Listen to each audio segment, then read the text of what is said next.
Oi, pessoal. Hoje eu trouxe aqui um vídeo para vocês. Na verdade, uma aula, né? Para nós abordarmos alguns conceitos sobre calorimetria. Então, nós vamos abordar os conceitos de capacidade térmica, calor específico, calor sensível e calor latente. Então, para começar, eu quero fazer uma pergunta para vocês. Todo mundo já deve ter reparado que quando nós vamos comer um pastel, especialmente pastel de queijo, né? A gente tem às vezes até um certo desconforto.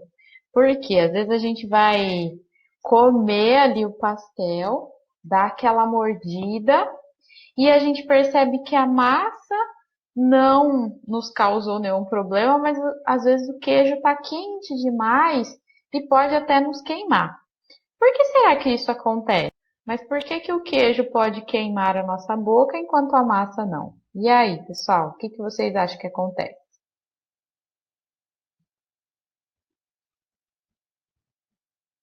Bom, vamos estudar um pouquinho então sobre essa questão de absorção do calor, né, pelos materiais. Lembrando então, pessoal, que calor nada mais é do que a energia, né, em trânsito, ou seja, é um fluxo de energia entre os corpos. Aqui eu coloquei um exemplo para vocês. Então imagina só que eu deixe ali um recipiente contendo água. Então vamos imaginar só a água sendo aquecida, né, nesse primeiro recipiente aqui. E no segundo recipiente, a gente tem um material de metal. Então vamos considerar aí o aquecimento da água propriamente dita e desse metal aqui, certo? Então vamos imaginar, eu deixo ali ao mesmo tempo, que seja 1 minuto. Então eu coloco aqui, pessoal, as fontes de aquecimento não estão iguais. Mas vamos imaginar que seria na mesma fonte de aquecimento, ou seja, os dois numa chama do fogão, tá? Então, se eu deixar ali a água por 2 minutos aquecendo e eu colocar só um recipiente de metal aquecendo no fogão, o que será que acontece? Bom, depois de 2 minutos eu vou lá e desligo a fonte de aquecimento. Se eu medir a temperatura da água e a temperatura do metal, qual que vai estar mais quente? Qual eu vou perceber ali que tem uma sensação térmica de uma temperatura maior? Bom, provavelmente vai ser o metal. Tanto que se a gente esquecer ali uma panela no fogo, você não consegue depois colocar a mão nela, a não ser pelo cabo, né? Se eu deixar o próprio metal ali aquecendo, eu posso queimar minha mão mesmo após apenas alguns minutos. Então, por que isso acontece?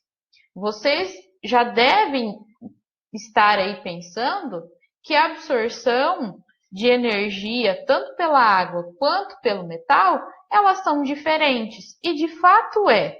E por que isso acontece?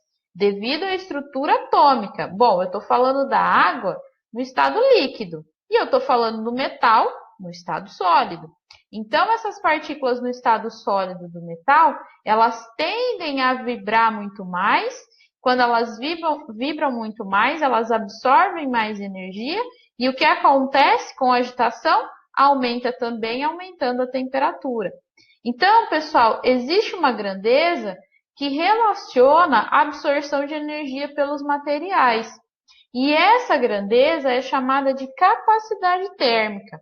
Então, ela prevê ali a absorção da quantidade de calor com a variação da temperatura. E em física, a gente relaciona quantidade de calor com essa letra aqui, que é um Q maiúsculo. E a variação de temperatura, o delta θ. Lembrando que variação sempre vai ser o quê? Final menos inicial. Então, capacidade térmica relaciona a quantidade de calor absorvido pela variação de temperatura por um determinado material. Porém, existem uma outra grandeza que vai relacionar essa absorção de energia através da sua massa, né? Por quê? Dependendo da massa de material que eu tenho ali, eu vou ter uma absorção de energia diferente.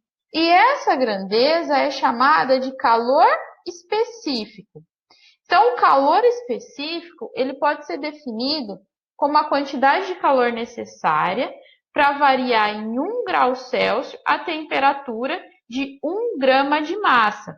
Então, imagina lá que eu pego 1 grama de um determinado material, qualquer material, quero aumentar a temperatura dele em 1 grau Celsius, pode ser aumentar, pode ser diminuir.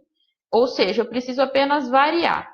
Então, essa quantidade necessária de calor para variar em 1 grau Celsius 1 grama de um determinado material, a gente chama de calor específico. Existe também a possibilidade da gente formalizar esses conceitos de calor específico e de capacidade térmica também através de uma equação matemática.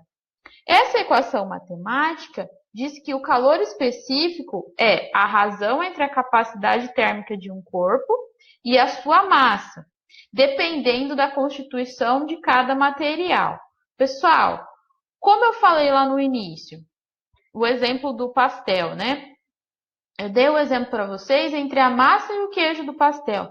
Os dois têm uma absorção diferente de energia, porque são constituídos de materiais diferentes. Do mesmo modo, todas as outras substâncias possuem essa propriedade de absorver ou de perder energia. E essa propriedade é chamada de calor específico. Então, cada material tem o seu valor de calor específico. E relacionando com a capacidade térmica, nós temos essas duas equações matemáticas aqui. Então, galera, percebam que eu tenho C é igual a M vezes Czinho. Na verdade, eu coloquei aqui para vocês o que representa cada grandeza dessa, né? Então, o C maiúsculo, ele está representando a capacidade térmica, que é dada por caloria por grau Celsius. A massa, dada em gramas, e o Czinho, né, o C minúsculo, é o calor específico, cuja unidade é caloria por grama por grau Celsius. Por quê, pessoal?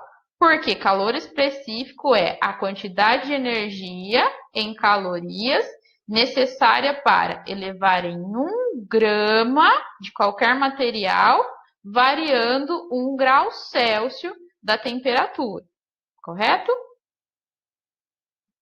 E aqui, gente, nós temos alguns exemplos práticos no nosso dia a dia. Coloquei essa imagem aí, né, para nos lembrar de tempos bons que podíamos sair de casa. Temos aí uma praia.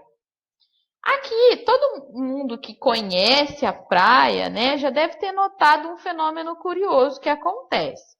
Durante o dia, a gente percebe que a areia fica muito quente. Já a água do mar não está tão quente assim. Porém, quando chega a noite, essa situação se inverte. Nós temos lá a areia gelada e a água já está com uma sensação térmica mais confortável, né? Está com uma temperatura mais alta. Por que será que isso acontece, essa inversão, né? Entre os materiais e entre também o dia e a noite? Bom, o que explica isso é essa propriedade que eu acabei de mencionar para vocês, que é o calor específico.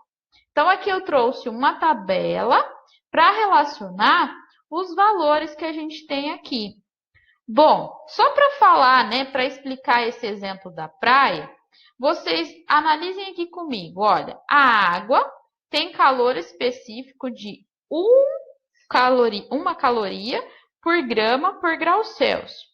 Enquanto a areia, ela tem calor específico de 0,2 caloria por grama por grau Celsius. Isso significa que a areia tem um calor específico muito menor que o da água, ou seja, ela precisa de menos energia para aumentar a sua temperatura. Do mesmo modo, ela perde energia também muito mais rapidamente do que a água. Então, é isso que explica esse fenômeno que a gente observa na praia. Outra coisa que precisamos saber também sobre o calor específico é que ele varia dependendo do estado físico da substância. Então, água e gelo têm valores de calor específico diferentes. Embora se trata da mesma substância, né? Os dois a gente está falando sobre a água, a gente tem calores específicos diferentes, porque nós temos estruturas atômicas diferentes. Portanto, a absorção ou perda de energia é diferente em cada um dos casos. Então, eu tenho aqui outros exemplos para vocês. Alumínio, vidro, cobre, chumbo. Então, esses valores de calor específico, eles são tabelados, ou seja, cada material tem o seu valor e que vai ser considerado dependendo do uso de cada um deles.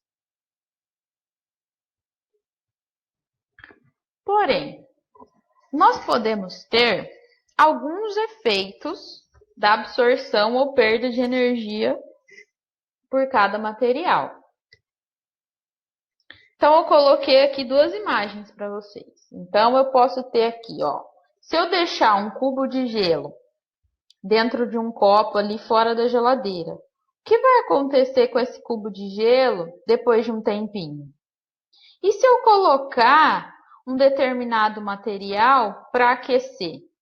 Então, percebam, pessoal, eu tenho dois efeitos possíveis quando um determinado material absorve ou perde energia.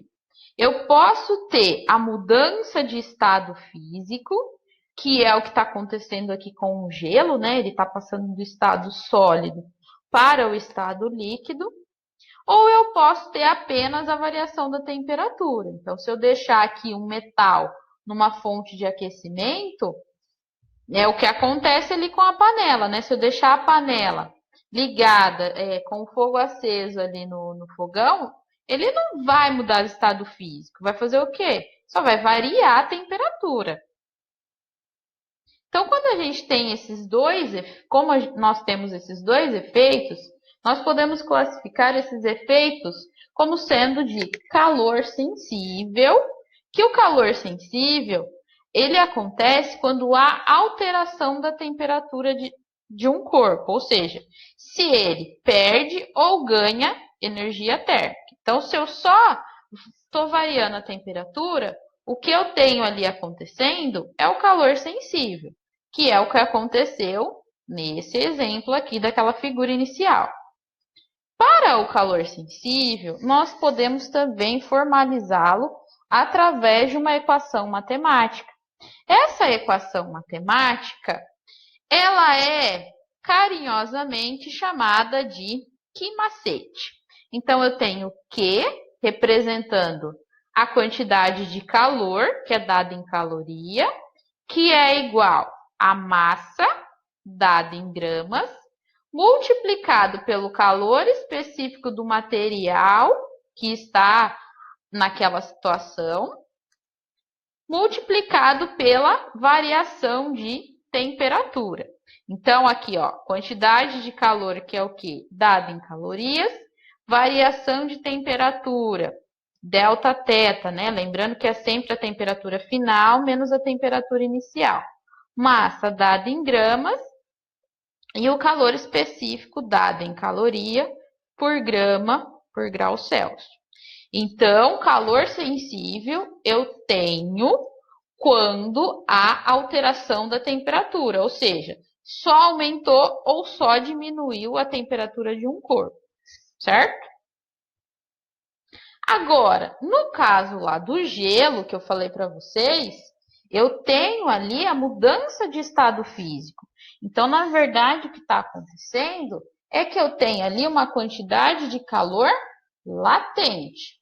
Então, o calor latente eu tenho quando há mudança de estado físico pela perda ou pelo ganho de energia térmica por um corpo. E eu também posso formalizar essa situação do calor latente através de uma expressão matemática, que é esta daqui, que carinhosamente a gente chama de Q-mole, né? Então, o Q? Ele está representando a quantidade de calor, que é dado em caloria. O M, a massa do material, dado em gramas. E o L é a quantidade de calor latente, que é dado por caloria por grama. Então, essa quantidade de calor latente, ela depende de cada material e também depende de cada mudança de estado físico que nós temos ali. Na maioria das vezes, esse valor aqui, ele é dado pelos exercícios. Agora, a gente precisa entender uma coisa, né? Esse Q, que é a quantidade de calor, os resultados que ele pode nos oferecer, a gente pode interpretar o que está acontecendo ali com o material. Então, quando eu tiver uma quantidade de calor maior do que zero, né? Eu vou ter ali um valor positivo, significa que o sistema absorveu energia, ou seja, o corpo em questão ali recebeu calor. Agora, se eu tiver um calor negativo, menor do que zero, significa que aquele sistema perdeu energia, ou seja, o corpo cede calor, né? O corpo perde esse calor. Resumindo, então nós falamos aqui sobre a capacidade térmica, que relaciona a quantidade de calor com a variação de temperatura, o calor específico, que é a quantidade de energia necessária para elevar a temperatura em 1 grau Celsius, cada 1 grama de substância. Lembrando que são valores tabelados e depende de cada material e também do seu estado físico. E eu posso ter absorção ou perda de calor por um material. Se eu tiver somente a variação da temperatura por aquele material, eu tenho calor sensível. Mas se eu tiver mudança de estado físico, nós temos calor latente. Pessoal, tendo dúvidas, é só me chamar. Eu vou pedir para vocês enviarem as atividades através do meu e-mail ou do próprio Google Class. E qualquer dúvida também, né? Estou aí à disposição de vocês. Um beijão e até a próxima.